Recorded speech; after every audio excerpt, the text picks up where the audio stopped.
ಏನು ಚಂದವೋ ಕೃಷ್ಣ ನಿನ್ನ ಮಾಯೆ, ಏನು ಚಂದವೋ ಕೃಷ್ಣ ನಿನ್ನ ಲೀಲೆ.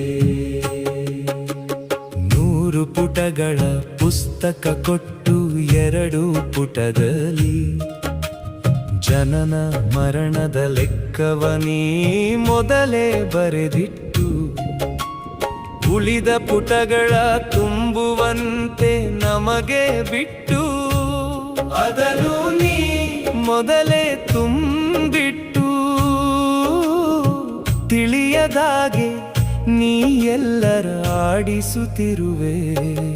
ಏನು ಚಂದವೋ ಕೃಷ್ಣ ನಿನ್ನ ಲೀಲೆ, ಏನು ಚಂದವೋ ಕೃಷ್ಣ ನಿನ್ನ ಮಾಯೆ.